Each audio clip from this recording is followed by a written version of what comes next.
প্রাণপ্রিয় নেত্রকোনা পৌর শহরে আসলে যে যারা রোজা রাখে কিন্তু দেখা যায় যে সাধ্যের অভাবে সুন্দরভাবে ইফতারটুকু করতে পারে না, তাদের জন্য আমাদের এই আয়োজনটা থাকে।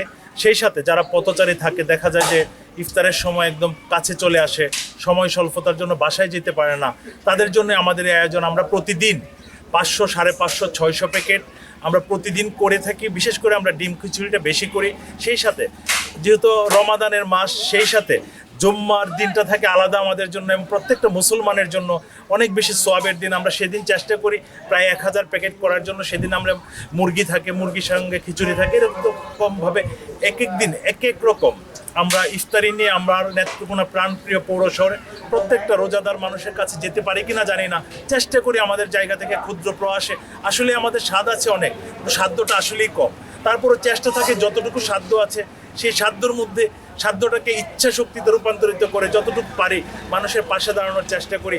আর এটা করে আমরা আনন্দ পাই। কাজটাকে সহজ করে দেয় আমার জাতীয়তাবাদী পরিবারে আমার প্রাণপ্রিয় কিছু ছোট ভাই আছে, ওরা এই কাজটাকে সহজ করে দেয়। আমার জাতীয়তাবাদী পরিবারের কিছু বন্ধুবান্ধব এই কাজটাকে সহজ করে দেয়। আমার কিছু বড় ভাই, তাদের সকলের সম্মিলিত চেষ্টায় আমি এই কাজটা করে যাচ্ছি। অতীতেও করেছি। আমরা এই কাজটা 4-5 বছর যাবৎ চালু করেছিলাম।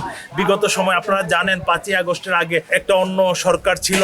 আমরা যেহেতু জাতীয়তাবাদী পরিবারের অংশ, ওই সময় কাজগুলো করতে গিয়ে, সামাজিক কাজগুলো করতে গিয়ে আমরা বিভিন্ন ধরনের বাধার সম্মুখীন হয়েছি। আলহামদুলিল্লাহ 5ই আগস্টের পরে ছাত্র জনতার গণ অভ্যুত্থানের পরে শহীদ রাষ্ট্রপতি জিয়া রহমানের আদর্শকে আমরা বুকে নিয়ে আমাদের বর্তমান প্রধানমন্ত্রী জনাব তারেক রহমান যে কথা বলেন যে সবার আগে বাংলাদেশ, এই বাংলাদেশের প্রত্যেকটা মানুষ ভালো থাকবে, সেই লক্ষ্যে কাজ করে যাওয়াটাই আমাদের চেষ্টা। আর আমরা বিশেষ করে এই পবিত্র রমজানের মাসে কোনো দলীয় পরিচয় নিয়ে এই কাজটা করি না। আমরা ব্যক্তিগতভাবে আমরা উদ্বুদ্ধ হয়ে সাধারণ মানুষের পাশে দাঁড়ানোটাই আমাদের চেষ্টা।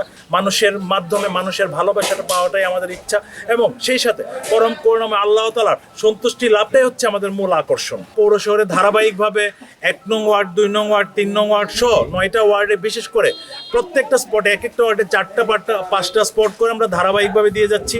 বিশেষ করে ধরেন আপনি ডিসি অফিসের সামনে একদিন দিয়েছি, আমরা মাছ বাজার দিয়েছি, মুক্তারপাড়া দিয়েছি, এদিকে রাজুর বাজার দিয়েছি, আমরা ঢাকা বাস স্ট্যান্ড দিয়েছি, আমরা সাতপাই দিয়েছি, আমরা মদন বাস স্ট্যান্ড দিয়েছি। আশা করা যায় 30 রমজানের মধ্যে নেত্রকোনা পৌর শহরে একটি স্পটও বাকি থাকবে না।